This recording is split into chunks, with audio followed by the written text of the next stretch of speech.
Visser le placo-plâtre, tout ce qu'il faut savoir. La première précaution est dans le choix des vis. Je ne saurais que trop vous conseiller de prendre des vis de qualité. Je sais par expérience que toutes n'ont pas les mêmes propriétés. Alors si possible, prenez du matériel de professionnel. Une vis de qualité, c'est une vis qui pénètre facilement et rapidement dans la plaque de plâtre et surtout dans le métal des structures. S'il y a la moindre hésitation ou difficulté de pénétration, c'est un point de vissage inefficace. La seconde précaution, qui est à mon avis indispensable, c'est de vous munir d'une visseuse placo. Si votre projet n'est pas très important, louez-en une. Sinon, cela vaut la peine d'en acheter une et de la revendre une fois le chantier terminé. La plupart ne sont pas très chères et se revendent très bien. Qu'est-ce qu'une visseuse placo? Comme son nom l'indique, cet outil est spécialisé dans le vissage des vis pour les plaques de plâtre. Si vous tentez de visser avec une visseuse classique ou tout autre outil, 8 fois sur 10, vous allez foirer le vissage. Les plaques de plâtre sont constituées de plâtre moulé entre deux fines couches de carton. C'est la résistance de ce carton qui va permettre le maintien de la plaque. Le maintien des plaques de plâtre sur leur support, qu'ils soient métalliques ou en bois, est tributaire de la pression exercée par les vis. C'est pour cela que leur vissage demande une extrême précision. Si la vis n'est pas suffisamment enfoncée, la plaque est mal maintenue et peut bouger.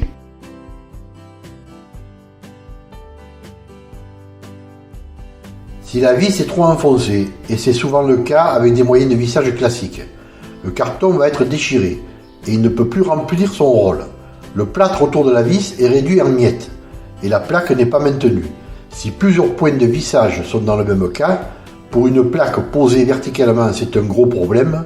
Pour une plaque posée au plafond, c'est dangereux. La chute à moyen terme est probable.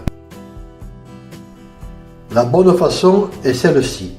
La vis a pénétré suffisamment pour que l'on sente, en passant le doigt, un léger enfoncement à la limite de la rupture du carton, qui va former une petite cuvette sur la tête de la vis pour une bonne réception de l'enduit. C'est pour cette raison que la visseuse placo est à mon avis indispensable. On insère sur le support un embout de vissage approprié. Un exemplaire est généralement fourni dans chaque boîte de vis. Ces embouts sont magnétisés et facilitent énormément le travail. Quelle que soit la marque de la perceuse, généralement, une bague comme celle-ci permet, en tournant à droite ou à gauche, de régler le point de débrayage.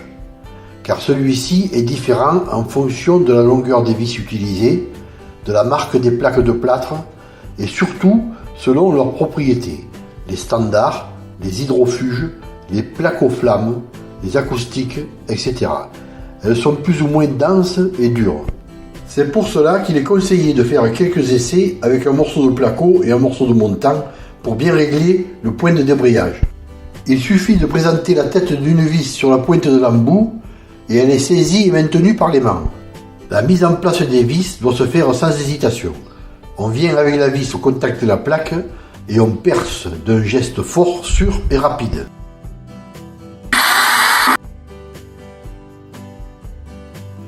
Si on a bien réglé la perceuse, la vis est parfaitement implantée, on peut donc continuer la mise en place des plaques.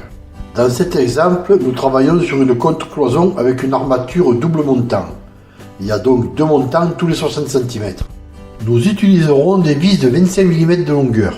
À la jointure des plaques, nous posons des vis face à face sur chaque montant tous les 30 cm. Sur les montants intermédiaires, on mettra en place une vis tous les 30 cm en quinconce, alternativement sur chaque montant pour apporter de la rigidité. Départ du plafond environ 7 cm. Sur le haut des plaques, nous mettrons dans le rail du haut deux vis intercalées au milieu. Cela maintient la plaque parfaitement plaquée. Par contre, il ne faut absolument pas mettre de vis au croisement des montants et du rail.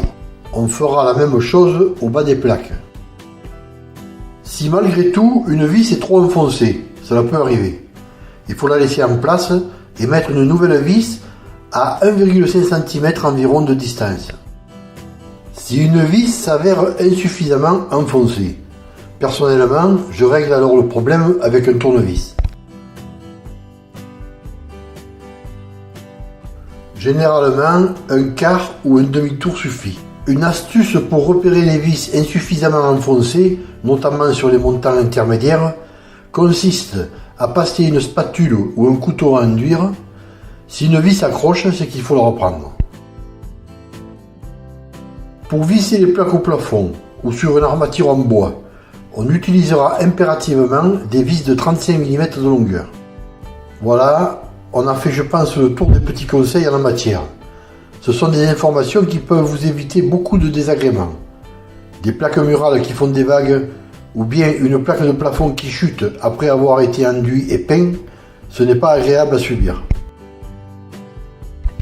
Pour consulter la version écrite et illustrée, rendez-vous sur le blog bâtir-sa-maison-overblog.com. Abonnez-vous pour être informé des futures publications.